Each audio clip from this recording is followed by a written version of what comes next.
Bienvenue sur la saison 3 de Dose d'Inspi, le podcast qui te ressource et t'inspire sur les métiers d'aujourd'hui. C'est ton rendez-vous inspirant 2 fois par mois. À travers les invités à ce micro, je te propose d'explorer le monde professionnel actuel.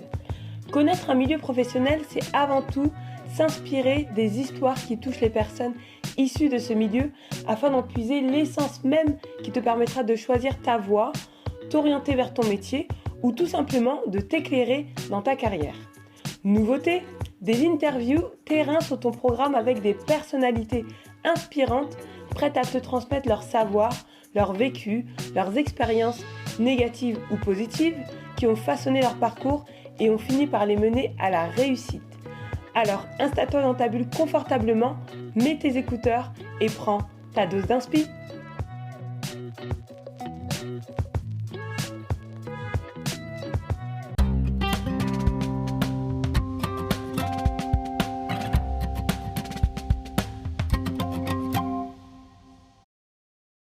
Salut Ashley.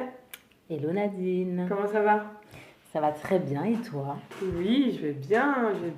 Merci de m'accueillir chez toi et ravie de t'accueillir dans Dose d'Inspi. C'est plutôt moi qui te dis merci parce que je trouve que c'est une incroyable opportunité que t'offre cette petite plateforme d'écoute, donc je suis ravie de participer et de mettre ma pierre à l'édifice. Et bien avec plaisir. Ashley, on va prendre le temps de te découvrir, qu'aujourd'hui, effectivement, tu es notre Dose d'Inspi du jour. J'ai envie de commencer par cette première question. Vous la voyez pas, mais elle vient de faire rouler un tambour. Quelle phrase inspirante te décrit le mieux?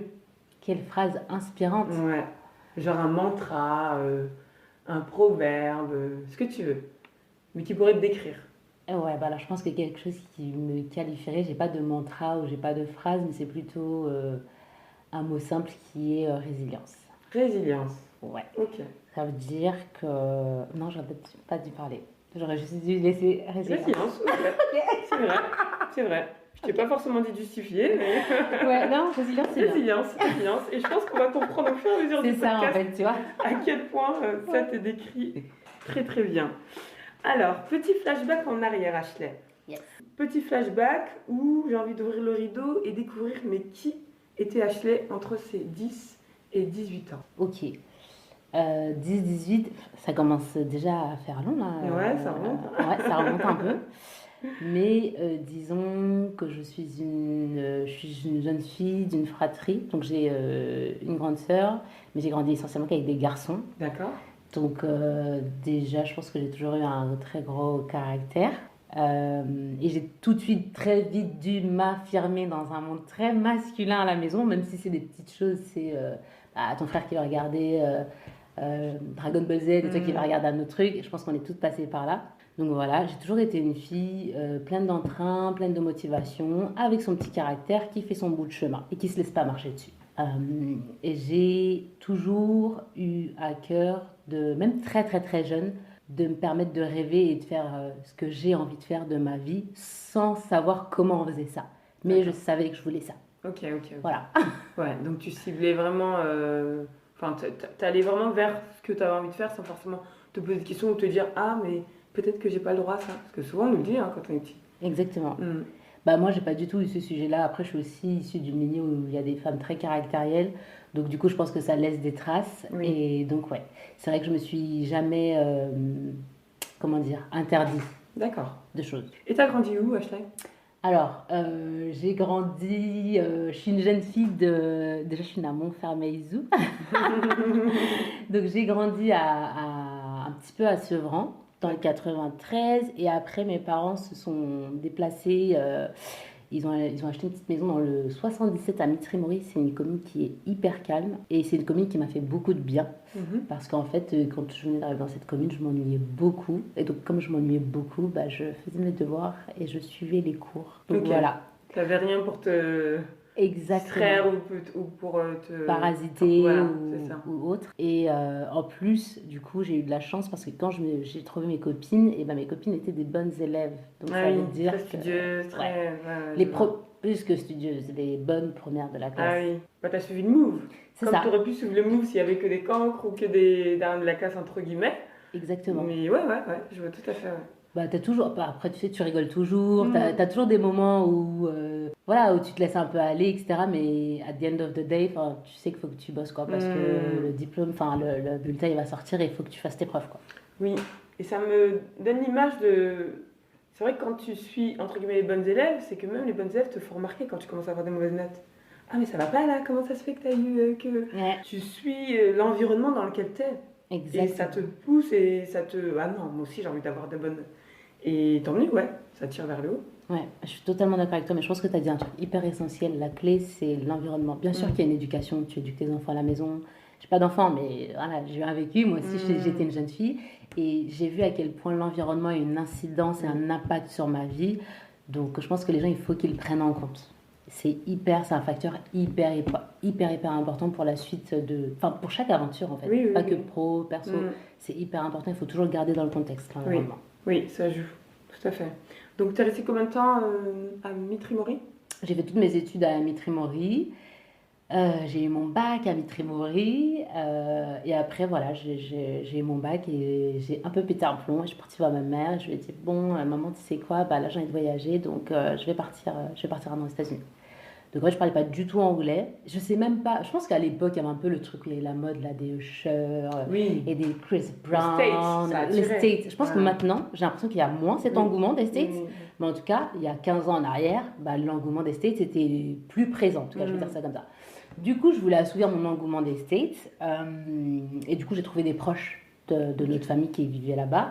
Et je suis partie rester chez eux. Donc, au début, j'étais hyper excitée. J'étais trop en mode, waouh, c'est trop bien. Best experience de ma life. J'ai 18 ans, je vais aux States et tout. Mais voilà. Arrivée dans l'avion, j'ai eu un petit peu peur en me disant, mais en fait, comme d'habitude, je me lance dans des trucs où genre, je sais pas où je vais atterrir, je sais pas comment ça va se passer. Mais je crois toujours en ma bonne étoile. Je crois toujours en... Je sais que dans le fond, en fait, à chaque fois, je me dis, si tu fais pas, tu sauras pas. Même si des fois, je suis là, j'ai envie de me... Je suis terrorisée, mais en fait, je ne laisse jamais la peur prendre le dessus. Et donc, du coup, je suis partie, ça s'est hyper bien passé. J'ai fait des rencontres extraordinaires, j'ai travaillé, je suis partie à l'école pour apprendre l'anglais. Et pareil, tu vois, c'est encore une nouvelle école parce qu'en fait, finalement, tu viens dans un contexte, un environnement qui n'est absolument pas le tien. Tu ne parles pas la langue. Genre, faut pas croire que Kevin is in the kitchen en cours de troisième, ça va t'aider aux États-Unis. Ça, c'est littéralement faux. Et il y a aussi le truc où je pense, tu vois, tu te cherches toi aussi en tant que personne dans un nouvel environnement et tu t'observes en disant bah, comment je réagis, comment je me positionne. Et je pense que c'est aussi une très très belle manière de grandir. Donc pour moi, ça a été une expérience incroyable. Donc là, tout de suite, finalement, à tes 18 ans, tu as cette envie d'ailleurs, tu y vas. Et qu'est-ce que tu tires comme apprentissage de cette expérience à l'étranger ? Mais tellement de choses. Alors déjà, je comprends que la France, c'est un super pays, il n'y a pas de débat, il n'y a pas de sujet, hein, mais qu'il y a tellement plus que la France. Et alors, je suis d'origine capverdienne et Sao Tomé, parce que mes parents sont à Sao Tomé, mais il y a tellement plus aussi que les petites îles auxquelles j'ai l'habitude d'aller. Je me dis, le monde, il est grand, les possibilités sont grandes. Et je me dis, bah là, déjà que j'étais dans le mindset, ne te stoppe pas. Bah alors là, j'étais encore plus, va taper le plus haut possible. Parce que si ça marche pas à un endroit, ça marchera à un autre. Et si tu n'apprends pas tout ce que tu vas apprendre dans cet endroit, tu apprendras dans un autre. Donc, je pense que c'est vraiment le moment où tu te dis, c'est l'ouverture des possibles. Surtout les States, où tout étant 3 fois plus grand, les gens sont 3 fois différents. Enfin, c'est vraiment une autre culture. Une autre culture. Et vraiment, les gens là-bas, pour le coup, ils avaient vraiment ce truc de tout le monde peut réussir. Attention, ça ne veut pas dire que tout le monde va réussir. Ça veut dire que tout le monde a une chance et une possibilité de réussir. Tandis qu'en France, encore une fois, c'est mon expérience personnelle, il y a beaucoup de cases en France. Tu vois, c'est bien d'être étudiant, très bien, c'est bien d'avoir fait tel type d'école, c'est bien de travailler pour tel type d'entreprise. Donc, du coup, tu es très vite catégorisé en fonction des choix de vie que tu vas prendre, tu vois. Et ça, dès la scolarité. Donc, ça, les gens, il faut vraiment qu'ils en prennent conscience. Ça ne veut pas dire que tu ne vas pas réussir si tu ne fais pas exactement ce qu'on te dit. Ça veut juste dire que c'est quand même regardé. C'est un critère qui est regardé. Après, je pense que tout le monde a les cartes en main dans sa vie. Donc, c'est à tout le monde de jouer ses cartes. Oui. Je trouve que, finalement, le mindset que tu as rencontré là-bas, j'ai envie de dire que c'était totalement compatible avec déjà la petite fille que tu étais, qui avait des rêves, qui a grandi, qui a appris un certain nombre de choses, mais qui, à 18 ans, avait envie de ça. T'es allé voir. Et finalement, je pense que c'était le bon endroit pour justement que tu continues de te développer personnellement et que tu renforces le mindset parce que j'imagine que c'est bien d'être là-bas, mais après il y a le retour en France. Ouais. Qu'est-ce que tu fais après quand tu arrives ici? Qu'est-ce que tu affrontes? Et en effet, tu te rends compte que autant là-bas, il y a une multitude de choses et le monde des possibles est là. Autant ici, oui, mais c'est juste que c'est organisé différemment. Et c'est vrai que tu me parles des cases, mais c'est exactement ce que je vois. Tu as des cases, et en plus, pour passer d'une case à l'autre, d'une catégorie à l'autre, va te battre. Résilience. Résilience. Résilience, on y est. Donc j'ai envie de te poser la question, qu'est-ce que tu fais? Alors déjà, quand tu reviens de là-bas, dans quel état d'esprit tu es? Tu vas commencer à nous répondre, mais vis-à-vis de tes aspirations professionnelles, quand tu arrives ici, tu arrives avec l'envie de faire quoi? Et du coup, comment ça se passe pour toi? Du coup, quand je rentre à Paris, je me dis... En fait, j'avais toujours ce petit truc au fond de moi. Je pense qu'il faut s'écouter, qu'il faut écouter son instinct. Et j'ai toujours eu ce truc dans le care. Dans le je m'occupe des gens, je m'occupe des autres, j'aide les autres. Je ne sais pas pourquoi. Je ne sais pas si ça vient d'une lignée ou je ne sais pas. Mais en tout cas, c'est souvent quelque chose qui retombe chez moi, que ce soit dans ma carrière, dans ma personnalité, donc comment j'interagis avec les gens. Et donc, du coup, je voulais faire de l'humanitaire. Je me suis dit, bon, bah, allez, je vais aller aider les gens au fin fond qui sont dans le besoin parce qu'eux, ils sont réellement dans le besoin. Et en fait, sans le savoir, j'étais quelqu'un qui cherchait vachement un métier qui a du sens. Oui. En fait, je me disais qu'on passait la moitié de notre temps au taf. Je me disais que si ça n'avait pas de sens... Donc oui, bien sûr qu'il faut se lever pour payer ses factures. Ça, c'est indéniable, pas de sujet. Mais en fait, moi, j'ai aussi besoin de me lever pour changer les choses dans ce monde. Même si c'est un tout petit peu. Parce que le jour où, tu vois, typiquement, il y a eu la Covid pendant un moment, tu vois. Je fais vraiment une aparté. Je travaillais dans le monde de la santé. Clairement, à ce moment-là, je ne pensais pas à l'argent. Je pensais juste à comment on fait pour que ces gens s'en sortent. Oui. Tu comprends, il y a aussi des degrés. Donc voilà, j'ai toujours été cette personne qui a cherché un métier qui a du sens. Je voulais faire de l'humanitaire. Donc je suis rentrée dans une école de commerce. Donc j'ai une licence, j'ai une licence en sciences politiques à Paris 8. J'ai essayé de rentrer à Paris Sciences Po. Je n'ai pas eu. Donc du coup, j'ai fait une autre case qui a été Paris 8. Et ça m'a énormément appris de choses, tu vois. Donc les sciences politiques, c'est que tu as vraiment un spectre hyper large de comment est le fonctionnement de nos sociétés, tu vois quelles problématiques on affronte au quotidien, et c'est hyper vaste en fait. Oui. Donc, et c'est très tourné vers l'actualité et tout, et c'était exactement ce qu'il me fallait. En plus, je venais d'un autre endroit, tu vois, d'un autre contexte, avec d'autres problématiques, politiquement, à rien à voir. Donc j'ai trouvé ça hyper enrichissant. Et donc, je suis rentrée en master dans cette fameuse école de commerce tournée vers l'humanitaire. Et donc, il faut savoir que les personnes qui te forment, ce sont des personnes qui sont, eux, déjà sur le terrain. D'accord. Et donc, quand mon prof commence à te dire « Ouais, tu vas dormir à côté de poches de sang, tout ça », je commence à me dire « Bon, Ashley, une piqûre, t'arrives pas à tenir ».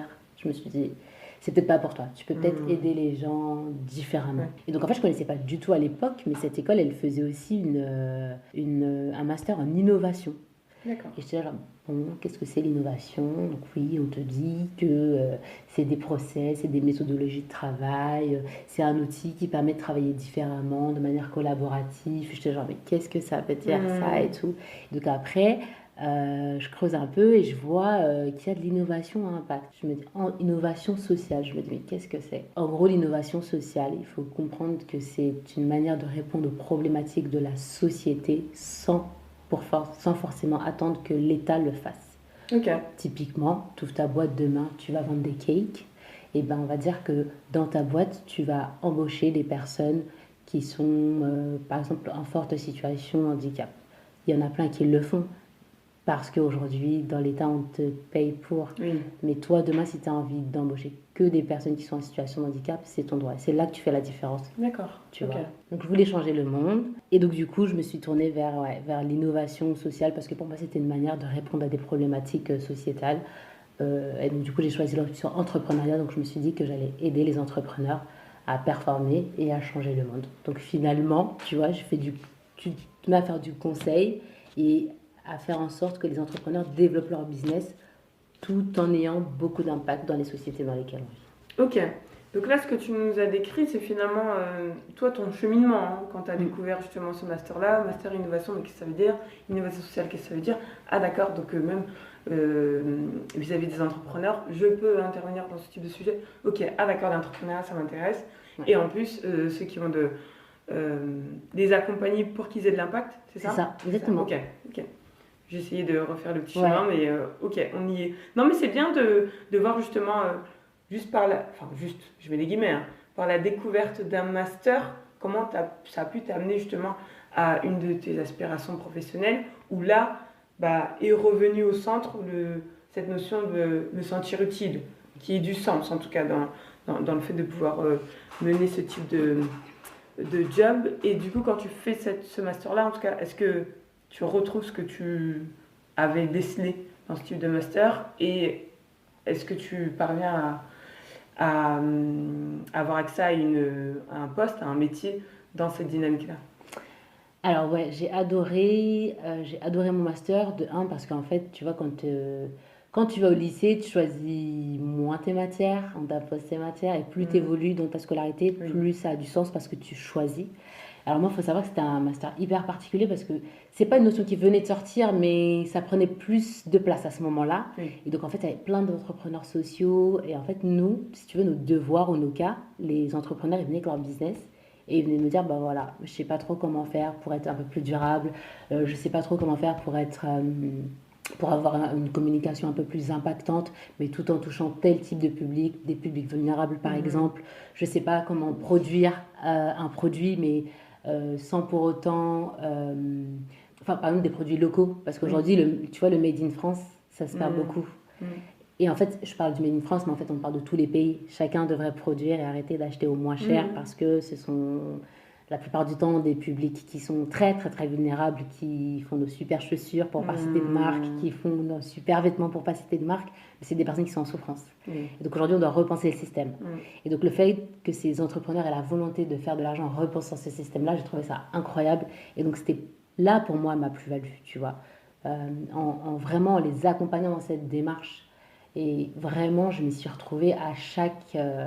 En fait, tu vois, dès que j'ai commencé à coacher les entrepreneurs, parce qu'avant, on avait nous-mêmes des profs entrepreneurs qui nous coachaient et qui coachaient des entrepreneurs, je savais que j'étais à ma place. Super. C'est important de préciser, dis-moi si je dis juste, quand tu parles d'accompagnement d'entrepreneurs à impact, c'est finalement un impact positif. Parce que moi, quand j'entends le mot entrepreneur, je vais le prendre de manière isolée, n'importe quel entrepreneur qui a un business. Mais finalement, l'entrepreneuriat social, c'est différent. Exactement. Tu viens de l'expliquer. Exactement. C'est un impact positif. Leur business va avoir un bienfait pour la société.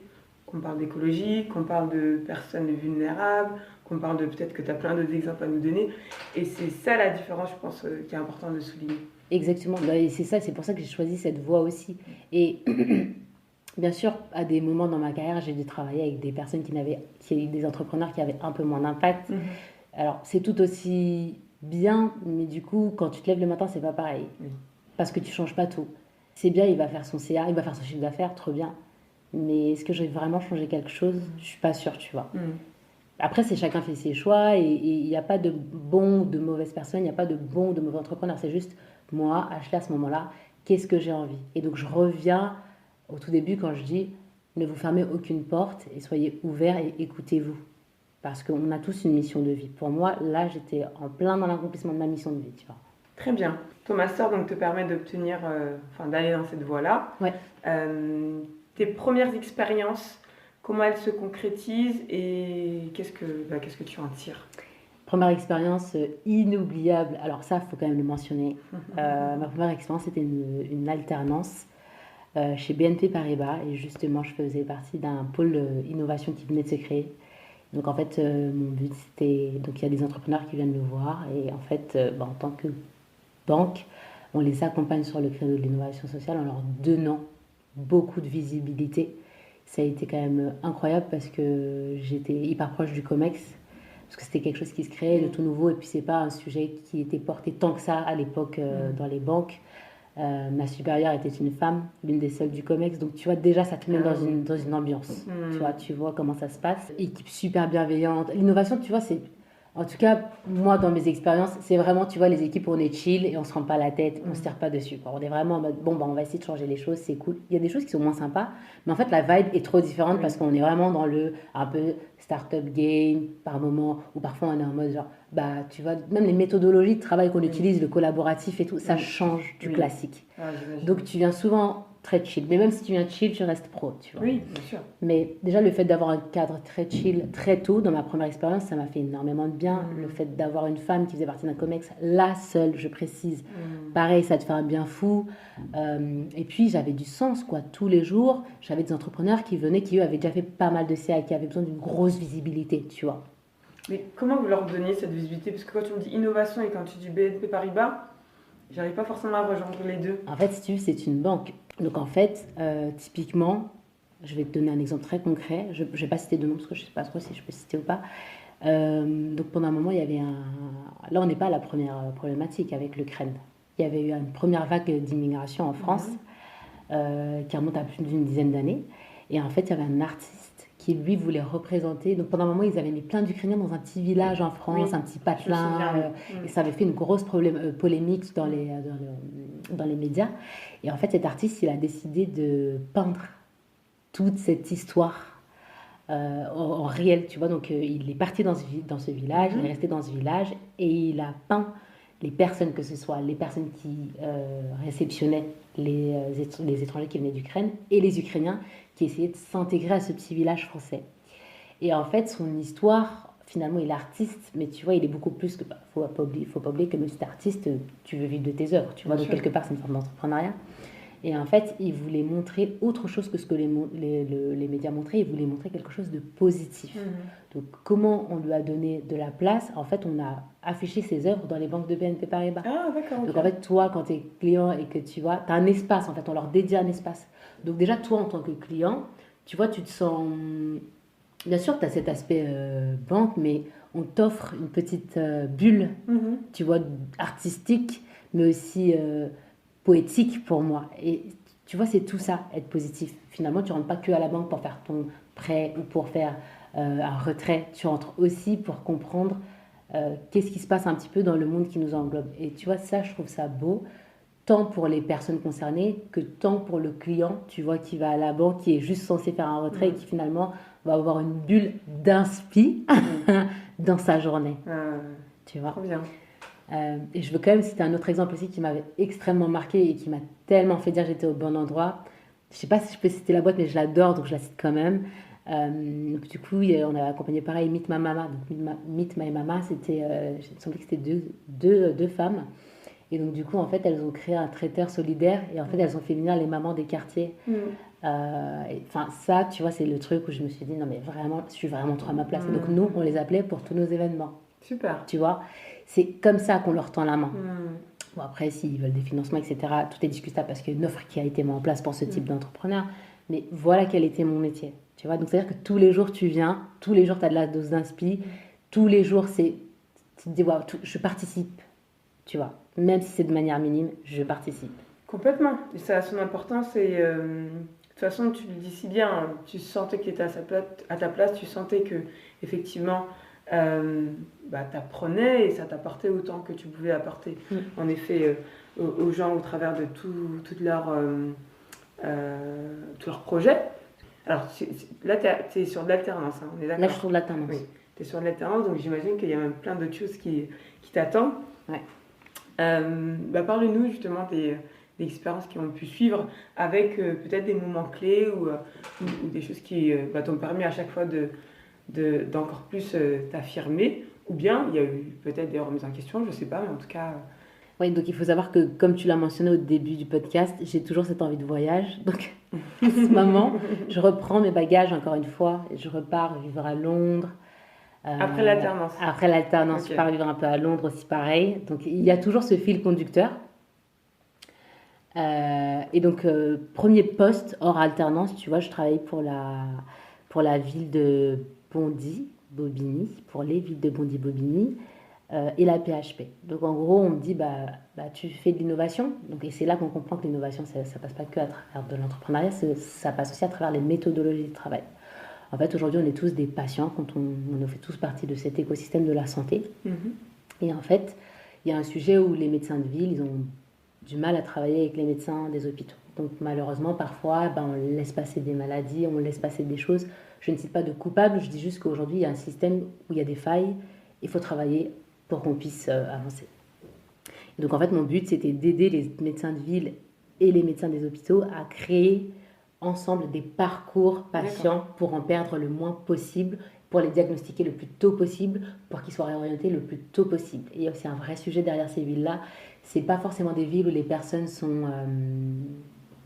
scolarisées ou sont... Tu vois, tu vas avoir beaucoup de publics qui sont analphabètes, il faut dire ce qui est, tu vois. Donc ça veut dire qu'en plus, tu dois produire du contenu pour ces personnes. Et donc, tu vois, c'est là où je rentre en jeu. Donc, comment je fais en sorte que deux mondes qui font partie... On a l'impression qu'ils font partie du même monde, mais en fait, pas tant que ça. Comment ils font pour collaborer ensemble et comment on inclut un patient qui, lui, ne comprend absolument pas ce monde-là. Et il en fait partie, et c'est même le centre, tu vois. Et j'ai adoré parce que foncièrement, j'ai trouvé ça tellement intéressant. Le monde de la santé, c'est tellement intéressant. Mais tu vois, pour une jeune fille comme moi, je pense qu'à l'époque, j'avais peut-être 22 ans, grosse claque parce que tu travailles avec des médecins qui ont bac plus 10, tu vois. Et ils te regardent en mode genre, non mais... Enfin... Elle va nous apprendre une bonne méthode. C'est ça. Mais, ça a dû être... Et alors, même quand je mettais mes outils de travail et tout, c'est marrant parce que j'ai l'impression que ça avait le besoin d'affirmer. En fait, il rendait tout trop compliqué pour moi. Alors que l'innovation, enfin, tu vois, l'innovation par essence, c'est qu'il faut que les choses soient claires, précises, simples. Et c'était vraiment deux mondes trop différents. Donc j'ai trouvé ça hyper passionnant, mais hyper frustrant. Parce que tu vois, à ce moment de ma vie, on m'a fait comprendre que j'étais pas à ma place. En tout cas, ils ne voulaient pas que je sois à ma place. Et donc, tu fais des choix de vie. Tu te dis, est-ce que tu restes, est-ce que tu restes pas? Et là, il y a la Covid qui arrive. Ok, donc en 2020. C'est ça. Donc là, il y a la Covid qui arrive et incroyable. Genre, on me dit, bon, bah, en fait, vous allez être réquisitionné, on va monter un centre Covid de toutes pièces et tout. Donc, si tu veux, moi, là, cette époque-là, je sais pas, j'ai peut-être 22, 23 maximum. On me met au front avec des médecins pour créer un centre Covid de toutes pièces. Et tu vois, carburer, quoi.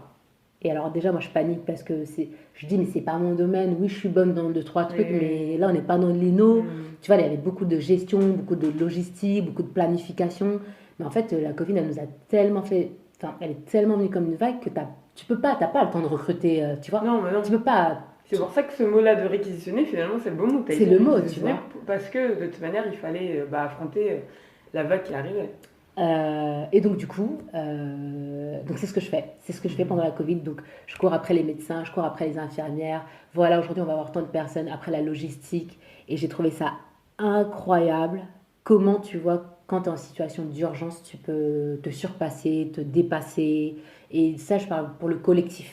Tu vois, là, c'est vraiment pas que ma personne, parce que j'ai appris d'énormément de personnes. J'ai donné de ma personne parce qu'on était vraiment dans une situation où on avait besoin les uns des autres. Et tu vois, pour moi, j'ai fait ma partie, quoi, tu vois. J'ai play my part, j'ai fait du mieux que je pouvais. Et après, il faut dire aussi ce qui est, au bout d'un moment, tu vois, pour moi, cette situation, elle est devenue trop angoissante. Parce que tu commences à perdre des gens, tu dois faire des choix difficiles. Je ne faisais pas ces choix difficiles, heureusement, mais je devais les appliquer sur le terrain. Donc au bout d'un moment, c'est compliqué quand on te dit clairement, bah en fait, on va pas soigner tel type de personnes parce qu'ils ont un certain âge. Et tu vois, ça remet en question je fais tout pour changer ce monde, tu vois. Oui. Et je me dis, mais en fait, changer dans ce sens-là, tu vois, qui suis-je moi pour participer à ça, à cet écosystème, pour décider de ne pas sauver tel ou tel type de personne parce qu'elle a un âge avancé. Et là, je me suis dit, non, je lâche le mic, I drop the mic. Franchement, j'ai fait ce que j'avais à faire. J'ai fait ce que j'avais à faire pour le collectif. Et maintenant, on arrête. On arrête. Donc, grandit, mais avec beaucoup aussi de frustration quelque part et beaucoup de remise en question parce que ça sous-entend qu'on est vraiment dans un système compliqué. Oui, tu découvres la réalité du terrain. Ouais. Finalement, c'est ça. Tu découvres la réalité du terrain. Il y a certaines réalités que tu as pu affronter, que tu as menées comme une battante. Alors qu'en effet, c'était pas forcément ton domaine à proprement dit.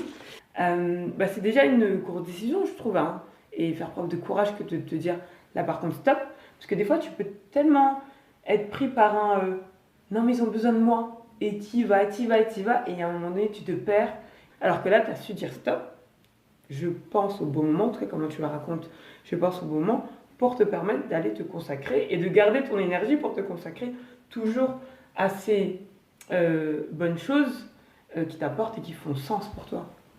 C'est hyper inspirant et en même temps, la question que je me pose, c'est comment tu rebondis après ça? Bah, comme d'habitude, mon meilleur médicament, je pars en voyage. D'ailleurs.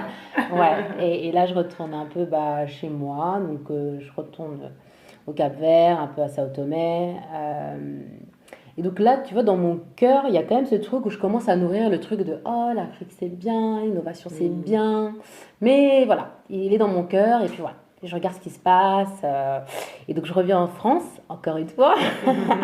Je reviens en France et du coup, je travaille pour un incubateur qui accompagne les entrepreneurs issus des quartiers. J'en accompagne un peu plus de 170 par an.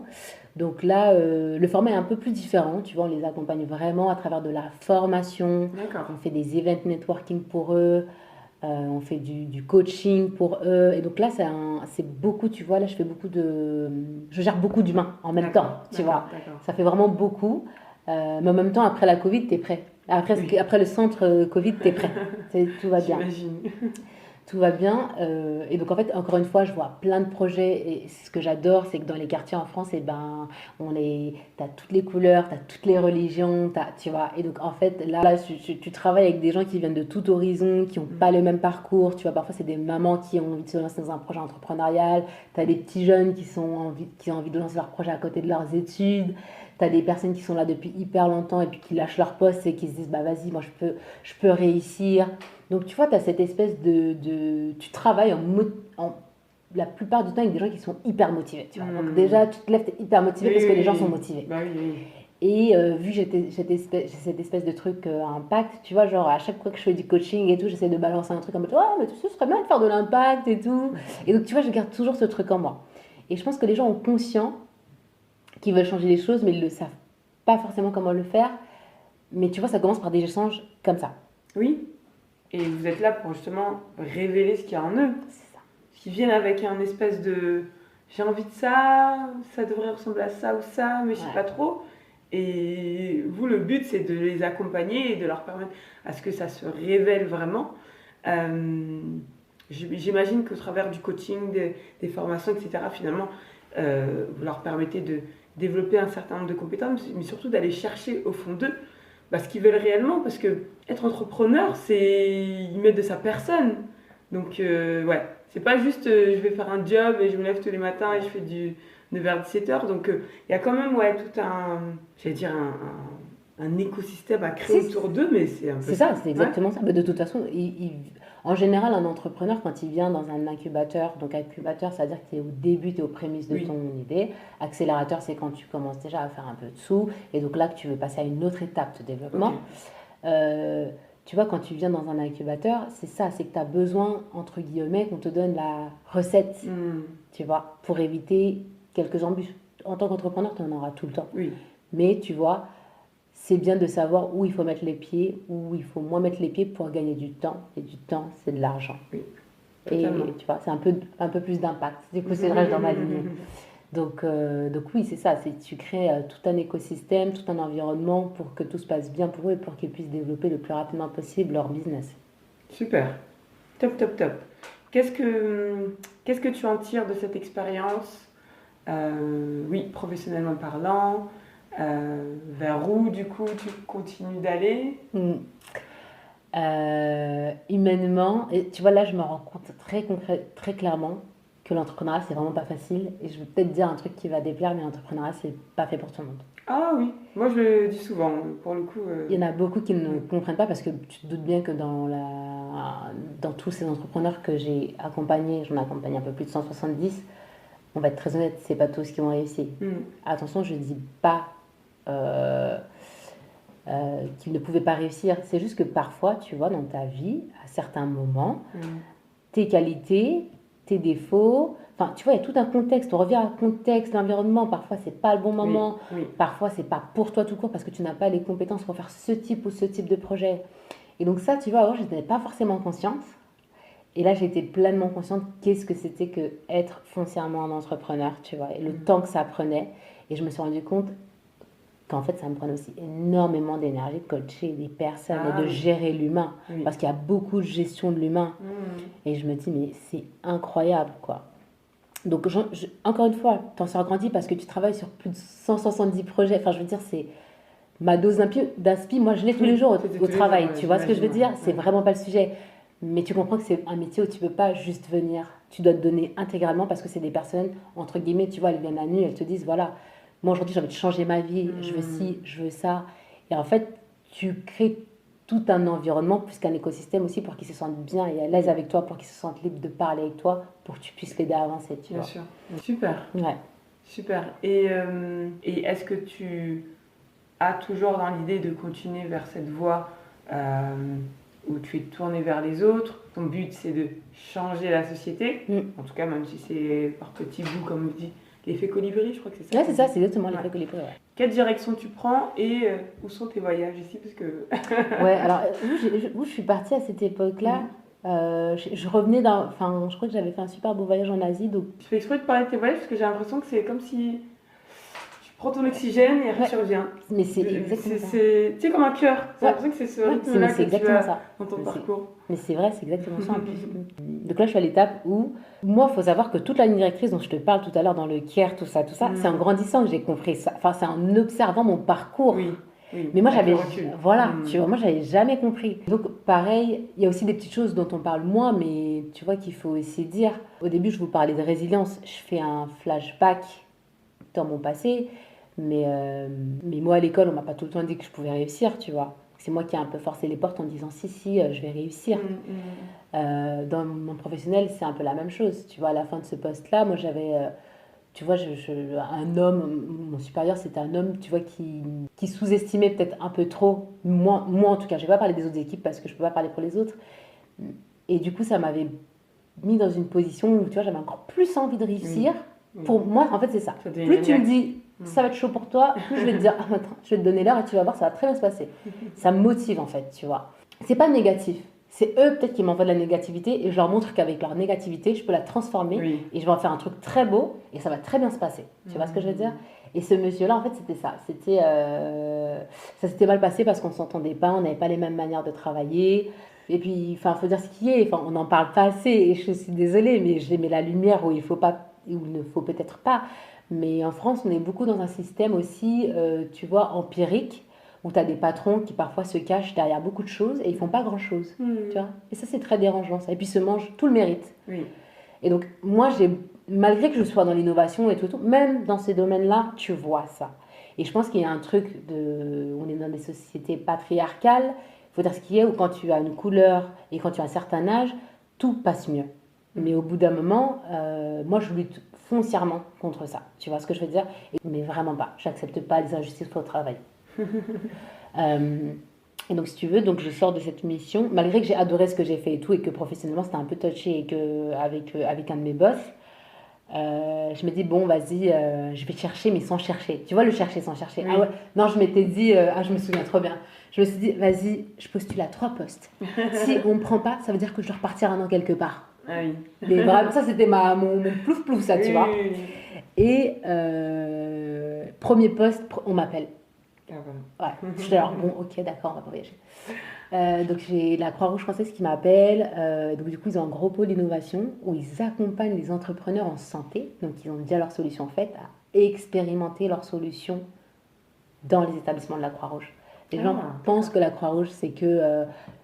tu vois, le petit kiosque du coin où tu viens déposer tes habits et tout. Non, il y a énormément d'établissements, que ce soit EHPAD, que ce soit hôpitaux, on ne s'en rend pas forcément compte, mais ils ont énormément d'établissements en France. Et donc, du coup, on me propose de diriger 2 programmes à la Croix-Rouge française où je vais sélectionner moi, mes entrepreneurs. Donc, je comprends quels sont les besoins de la Croix-Rouge française. Je vais sélectionner quelques entrepreneurs et en fait, on va tester leurs solutions de manière réelle sur le terrain. Donc, en fait, mon travail, c'est de coacher des entrepreneurs, c'est de faire de la coordination avec des médecins, des professionnels de santé, et en fait de leur dire, bah voilà, là on va tester une nouvelle solution qui va révolutionner le monde de la santé en France, potentiellement. Okay. Et les entrepreneurs, ça peut être par exemple, je viens développer une application, ça peut être tout type ça peut être du produit, tu vois, typiquement, il y avait une jeune femme, elle, qui avait développé une ceinture pour aider les professionnels de santé, parce qu'en fait elles ont tout le temps une mauvaise posture, elles ont tout le temps une posture très... tu vois, en fait, elles se tiennent mal par leur métier, en fait. Donc, du coup, tu vois, elle avait inventé une ceinture pour que ça puisse maintenir tous les... Ça peut être une application qui te permet... moi, j'avais un vrai sujet autour d'une femme qui faisait un truc incroyable, qui faisait donc des questionnaires pour dépister quels sont les publics qui sont le plus atteints du cancer. Bien évidemment, on se doute que c'est les personnes les plus précaires. Sauf qu'en fait, les personnes les plus précaires, c'est pas eux qui sont le plus proches du numérique. Donc, comment on va toucher ces publics-là? En fait, c'était un vrai sujet hyper passionnant, dont on s'en rend même pas compte dans la santé, tu vois. J'avais aussi accompagné un entrepreneur, lui, incroyable ce qu'il faisait, donc on s'en rend pas compte aussi, pareil, mais dans les hôpitaux, tu as beaucoup de gens qui sont atteints de démence. Et en fait, quand tu fais partie du... quand tu es professionnel de santé, tu vois, tu n'as pas forcément le temps pour aller voir chaque personne, pour aller dépister ce genre de choses-là. Donc, il a créé tout un accompagnement pour aller détecter ces personnes-là et pour leur mettre un accompagnement sur mesure. Et en fait, il est parti former les personnes sur le terrain. Tu vois, c'est des sujets tellement vastes, comme les établissements de la Croix-Rouge sont en France. Donc, du coup, il y avait quelques établissements qui étaient sélectionnés. Et en fait, on faisait les tests avec eux sur place et tout. Donc, déjà, tu voyages en France, c'est plutôt sympa. Enfin, tu participes activement à améliorer, tu vois, le monde de la santé en France et à apporter une nouvelle innovation, un nouveau produit qui va améliorer le quotidien. Ça peut être des professionnels de santé, mais ça peut être aussi des patients. Je me dis, waouh, quoi, tu vois. Genre, franchement, je m'éclate. Mes entrepreneurs, tu vois, ils sont bien aguerris, parce que on est dans un accélérateur, je ne l'ai pas mentionné, pardon, mais on est dans un accélérateur de projet. Qui est pratiquement donc, fini. Non, en fait, le produit, si tu veux, les mecs, ils viennent, c'est fini. D'accord. Ils font déjà du chiffre d'affaires. D'accord. Ils veulent acquérir un beau client qui est la Croix-Rouge française. Et tu vois, le label Croix-Rouge française, c'est quand même pareil dans le monde de la santé. Donc, en fait, on fait purement de l'expérimentation. D'accord. Là, on n'est pas dans l'idéalisation, on n'est pas dans l'accélération, c'est on expérimente, on produit sur le terrain.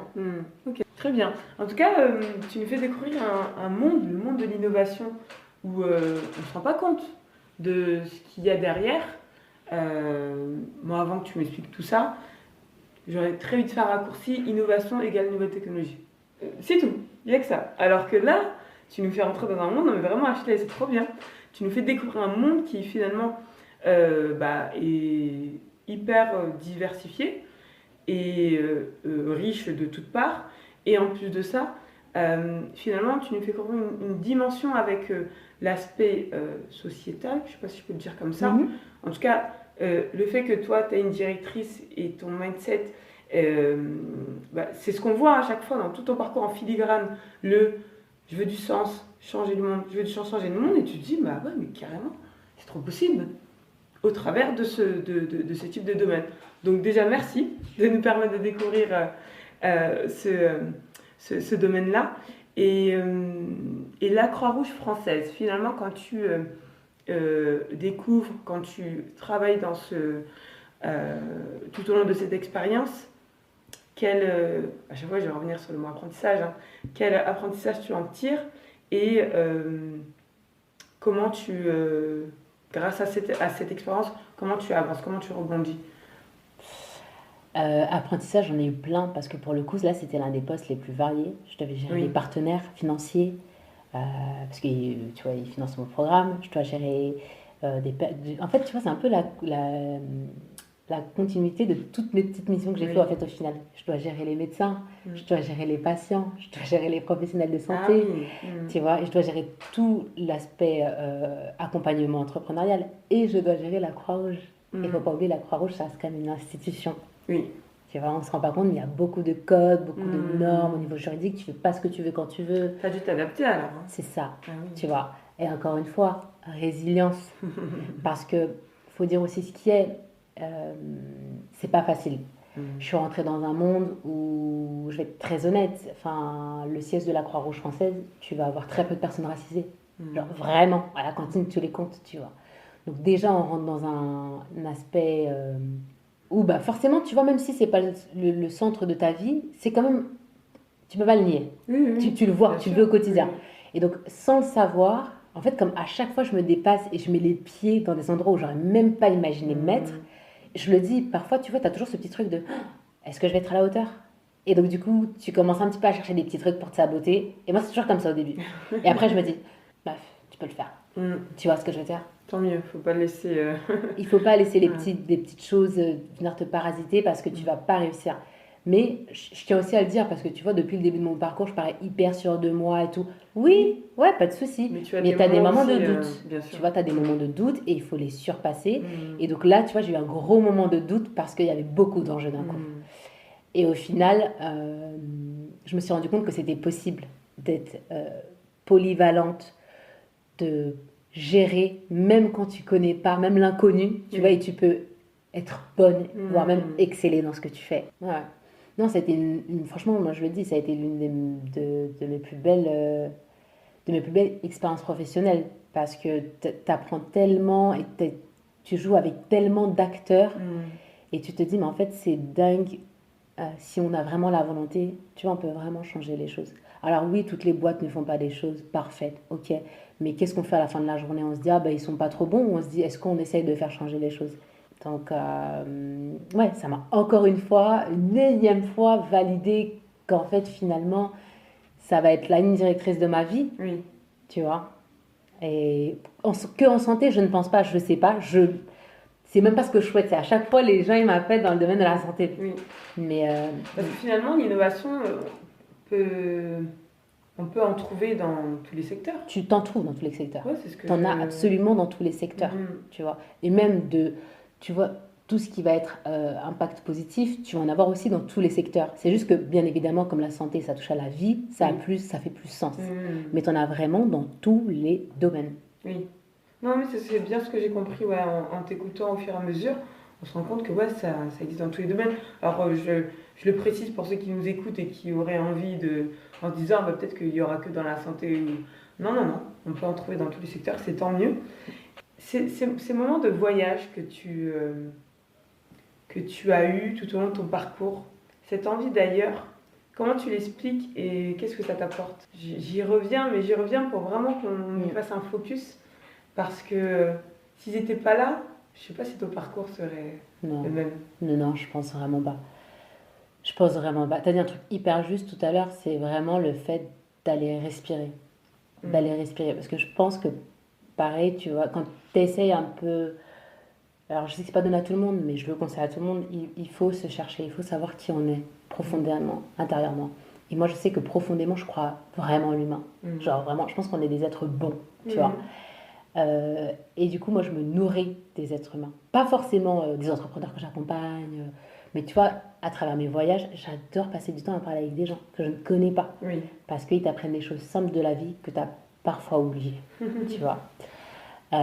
Et donc voilà, ces voyages, pour moi, c'est une manière de nourrir mon esprit. Tu vois, beaucoup plus que mon corps, de nourrir mon esprit et mon cerveau. Et c'est ce qui me permet de mieux revenir et de mieux rebondir. Et tu vois, d'avoir la niaque et de me dire, go quoi. Donne-nous des exemples de pays que tu as pu découvrir et de ces fameuses rencontres inspirantes, parce que pour le coup, c'est le mot. Hein. Ouais. Alors du coup, il faut savoir qu'après la Croix-Rouge, du coup, j'ai encore une fois pété un plomb et j'ai pris mon sac à dos pour le coup et j'ai fait un petit road trip en Afrique de 1 an. Ça a été une expérience genre incroyable. Enfin, franchement, c'est vraiment... Si les personnes aiment le voyage, je recommande fois 1000 de faire ça. Pas forcément avec trop de contexte, etc. Juste aller se découvrir dans le voyage. C'est incroyable. Tu es allée toute seule? Je suis partie toute seule. J'ai vraiment pris mon sac à dos. J'ai mis 2 pantalons, 2 t-shirts, voilà, 2 maillots de bain, 2 baskets. Et je suis partie au Kenya. J'ai fait un peu, donc je vais citer les pays, mais j'ai fait un peu plus d'1 mois dans chaque pays. D'accord. Donc j'ai fait le Kenya. Le Kenya, ça a été incroyable pour moi. Enfin, franchement, c'est une découverte. Le Kenya, c'est le New York de l'Afrique, quoi.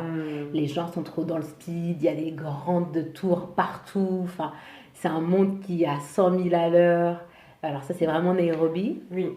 Parce que j'allais dire, le Kenya... Non, on ne voit pas comme ça. Ouais. Et l'image qu'on a, c'est que les safaris. Oui. Ouais. Mais c'est aussi aux gens d'aller se faire ses propres idées. Non, mais oui, tout à fait. C'est pour ça que j'insiste, tu vois. Du coup, j'ai fait le Kenya, j'ai fait la Tanzanie. La Tanzanie, c'était incroyable. Tu vois, c'est vrai, pareil, on parle beaucoup de Zanzibar. Oui. Alors oui, j'ai fait Zanzibar, mais Dar es Salaam est une super ville. Au niveau de l'innovation, tous les pays que je cite là, le Kenya, ils sont incroyables. Ils ont énormément de choses qui sont déjà mises en place. La Tanzanie, pareil. Tu vois, tout cet écosystème dont je te parle, il existe en Afrique. Mais qui nous parle de ça? Quand je dis les gens, l'imaginaire collectif nous fait croire qu'il y a que des petits pauvres et puis il n'y a pas assez de nourriture. Il y a aussi de très belles choses qui se font. Il faut juste aller et regarder avec ses propres yeux, tu vois. J'ai fait le Rwanda. Mais alors le Rwanda, j'étais vraiment dépassée. Ils sont vraiment trop loin. Alors là, je parle vraiment niveau innovation. Là, moi, j'ai été bouche bée. Ils ont des universités où, genre, dans l'université, tu as des machines en 3D pour faire des trucs et tout. Enfin, moi, tu as des salles de musique pour qu'ils puissent enregistrer, pour qu'ils t'as plein de machines autour de la... T'as des appareils photo, t'as des caméras. En fait, ils font tout pour que leurs étudiants puissent être créatifs, tu vois, dans l'université. Ils mettent énormément de choses en place. Et ça m'a bouche bée parce que je m'attendais vraiment pas à ça du Rwanda. J'ai fait le Cap-Vert. Du coup, c'est un peu à la maison. Mais je suis partie regarder avec l'aspect, pareil, innovation. Donc, j'ai rencontré des personnes. Il y a énormément de choses qui ont envie d'être faites, énormément de choses qui sont déjà faites et mises en place. Et ça va hyper vite parce qu'il y a quelques années, ça n'existait absolument pas. Ils ont mis un tech pole en place et tout. Je suis là, waouh, tu vois. Donc, c'est vraiment des sujets qui commencent à porter, alors qu'avant, on n'entendait pas du tout parler. Et pour la petite histoire, je suis partie à Sao Tomé. Donc, il faut savoir que c'est l'un des plus petits pays d'Afrique, 200 000 habitants. Donc, même au fin fond de Sao Tomé, j'ai trouvé des entrepreneurs à impact. Parce que oui, il faut savoir que pendant tous mes voyages, en fait, je prenais ma petite caméra et je filmais des entrepreneurs à impact en leur disant, mais toi, qu'est-ce que tu fais pour bouger ton Afrique, tu vois. Donc, à Sao Tomé, j'avais un monsieur, tu vois, qui coupait donc, des bananiers et en fait, qui faisait des espèces de décorations et il les vendait. Trop bien. Et il faisait des sachets aussi pour pouvoir contenir, tu vois, des produits. Et en fait, oui, l'innovation et l'entrepreneuriat social, ça existe depuis bien longtemps en Afrique. C'est juste qu'on ne met pas des mots dessus et qu'on dit, oh, c'est des hustlers, oh, c'est des bricoleurs. Non, c'est juste des gens où, en fait, de par leur environnement, il y a déjà des problématiques. Et donc, les mecs, ils se disent tous, bon, on va trouver une solution. Ouais, tout à fait. J'allais te le dire que je pense que lui, il avait envie de te dire, bah évidemment, et ça fait longtemps qu'on le fait. Enfin, mais du coup, nous, on le qualifie comme ça, on le caractérise comme ça, mais je pense que ça fait bien longtemps que c'est leur manière de vivre parce que face à des problématiques, ils ne vont pas rester assis et regarder en disant, bah mince, ça marche pas. Non, ils vont trouver des solutions. Et puis, il y a ce côté aussi de réutiliser, pas tout jeter, réutiliser. Ou l'utiliser pour aller faire autre chose, pour finalement, on part de ça et là, ça devient contenant, ça devient ci, ça devient ça. Et oui, c'est de l'innovation. C'est de l'innovation et moi, franchement, tu vois, ce voyage-là, il m'a bouche bée dans... Tu vois, même au fin fond de tout petit pays, je me dis, tu vois la ligne que j'ai cherchée, la ligne directrice, là, même au fin fond de là-bas, ça existe, tu vois. C'est-à-dire que tu peux mettre ta pierre à l'édifice. Il n'y a pas de limite de territoire. Tu comprends ce que je veux dire? Tu peux changer les choses partout. Donc, compose avec ce que tu as et fais-toi rêver. Et c'est pour ça que j'adore voyager. Ça me permet de voir tout ça. Qu'est-ce que tu peux faire? Tu vois, on a tous un rôle à jouer. Je pense qu'il y en a, c'est peut-être dans un pays, dans un continent. Moi, c'est un peu partout, tu vois. Mais pour finir, tu vois, c'est... Finalement, tout mon parcours m'a permis de comprendre qu'en fait, j'avais vraiment envie d'innover, de participer activement au développement de l'Afrique à travers l'innovation. Super. Tu vois. Et donc, en fait, finalement, ça m'a ramené à tout ça. Et je pense que d'allier genre mon amour de l'Afrique, de qui je suis, de mes racines, avec finalement ce que j'ai appris et acquis en compétences, tu vois, ici en France, je me dis c'est le best combo ever, quoi. Ok. Non, mais c'est bien parce que tu... amorce la question suivante qui allait être quels sont tes projets à venir? Et je rajoute quand même la petite cerise. Et qui est Ashley aujourd'hui? Qui est Ashley aujourd'hui, c'est hyper dur. Bon, je réponds par mes projets. Donc là très concrètement, là en ce moment je suis là parce que voilà, il faut que je fasse un petit peu de sous. Mais là je veux à mon tour entreprendre en Afrique. Et tu vois, bien plus que dans le côté, bien sûr, impact positif, je me suis rendu compte qu'il y avait une vraie problématique en Afrique, c'est que les Africains ne se connaissent pas. Typiquement, quand j'étais au Kenya, tu vois, je disais aux gens, ouais, je suis originaire du Cap-Vert. Sao Tomé, oublie parce que c'est tellement petit que les gens disent, quoi? Mais déjà Cap-Vert, et ils me disaient, quoi? Cape Town, en Afrique du Sud. J'étais là genre, mais comment ça se fait qu'on a un continent aussi grand, plein de richesses, et on ne connaît pas les voisins, on ne se connaît pas les uns les autres. Et je me dis que ceux qui sont limitrophes qui se connaissent. Mais c'est une perdition de ressources. Oui, c'est vrai. Tu comprends ce que je veux dire? Et donc, pour moi, mon impact, il est là. Parce que si demain, on se connaît tous, on peut mieux travailler ensemble, mieux collaborer et mieux avancer. Complètement. Et tu vois, ça c'est un peu devenu... J'ai un peu transformé ma mission de vie dans ça. Tu vois. Et en fait, finalement, ça marche parce que ça reste de l'innovation. Parce que finalement, l'innovation, qu'est-ce que je vais changer dans cette posture-là? Ça va être, entre guillemets, je mets vraiment des guillemets parce que j'aime pas trop ce que je vais dire, mais s'entraider à s'éduquer les uns les autres. Tu vois ce que je veux dire? Tu veux dire. Oui. Il faut que les gens sachent qu'au Cap-Vert, on parle le créole capverdien. Il faut que les gens sachent qu'au Kenya, on parle le swahili. Comment ça se fait qu'on ne le sait pas? Et si on ne va pas chercher, qui va nous apprendre? Donc, tu vois, je pense vraiment qu'il y a cette notion où on doit aller s'enrichir, comprendre. Ça va nous aussi, tu vois, permettre de comprendre notre histoire et de la créer par la suite. Tu vois, c'est donner des outils aux personnes pour que l'Afrique devienne plus belle, plus forte. Elle est déjà, mais tu vois qu'on ait tous une même grille de lecture et qu'on aille tous plus loin. Bah, disons que tu nous mets l'eau à la bouche parce que tout de suite j'ai envie de te dire mais comment tu vas faire ça, Ashley? Dis-nous tout de suite. Et je sais pas, mais je sens qu'on va faire un autre podcast pour que tu nous racontes partie 2. Mais alors, est-ce qu'on peut pas faire la partie 2? Parce que là, je pourrais pas te raconter. Enfin, je pense qu'il y a tellement de choses à faire. Je pense qu'il y a tellement de choses à faire et à dire que transition, et partie après, 2. Mais juste pour que les gens comprennent aussi dans la démarche, tu peux pas venir avec une idée toute faite. Oui. Parce que, par exemple, si je vais ouvrir un business à Sao Tomé, il faut que je comprenne les problématiques de Sao Tomé. Et moi, c'est ça que j'ai compris pendant mon voyage. Parce que je voulais absolument arriver en Afrique en me disant, oui, bon, bah, je vais vivre là. Et je vais faire ci, je vais faire ça. Voilà. Faire ça. Mais déjà, cale-toi, comprends les gens, comprends leurs problématiques, comprends le contexte, comprends dans quelle mesure, toi, en tant que personne, tu peux t'adapter. Oui, aussi. Parce que moi, j'ai rencontré des gens extraordinaires. Mais tu vois, il y a des pays où je me disais, je vais pas réussir. Parce que, ou parfois ils sont trop lents, ou parfois ils sont trop speed. Les Kenyans, ils sont trop dans le sky. Les Kenyans, mais grosse leçon de vie, tu vois. Donc, ouvrir quelque chose, bien sûr, c'est obvious, c'est clair. Par contre, changer les choses, c'est ma priorité. D'accord. Ce qui m'intéresse, c'est pas d'ouvrir pour ouvrir. C'est comment je vais changer là, tout de suite, maintenant, à ce moment-là. Et c'est pas toute seule que je vais le faire, c'en est avec les gens de là-bas. C'est en comprenant plein de choses, tu vois. Mais ouais, les prochaines aventures risquent d'être bien fort sympathiques. Super, et ben tu vas nous raconter, affaire à suivre. Okay. Obligé. Est-ce que tu as au moins en tête le pays ou les pays qui t'intéresseraient justement et pour lesquels tu t'es dit, bon, je m'y vois, c'est compatible avec moi? C'est hyper dur, mais en vrai, voilà, par exemple, tu vois, la Côte d'Ivoire, c'est un pays, j'ai grave matché avec. Les gens sont hyper cool, et puis le truc est développé, le pays est développé, il se passe pas mal de choses, il y a pas mal de structures qui sont déjà, tu vois, implantées et tout, et t'es là genre en mode, waouh. Le Kenya, pareil, j'ai adoré, mais les Kenya, les mecs sont beaucoup trop loin. Enfin, c'est vraiment, genre, faut vraiment que vous compreniez que dans ma tête, genre, en gros, quand je vois le Kenya, je vois les States, quoi.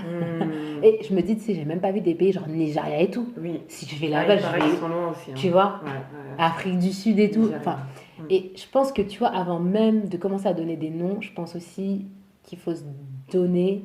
En fait, je pense que je vais juste continuer ma quête de voyage en Afrique, tu vois, pour continuer à voir ce qu'il y a aussi. Et en vrai, moi je le dis, ma vocation, ma volonté, si j'ouvre une boîte, ça m'intéresse pas d'ouvrir dans un pays, j'aimerais bien ouvrir une multinationale africaine. Oui. Tu vois, ça, tant qu'à faire. That's the goal, tu vois, genre on en est là. Bien sûr. Parce qu'on a tous nos problématiques, quand je parle nous, je parle des pays africains, et en fait, on a tous nos besoins.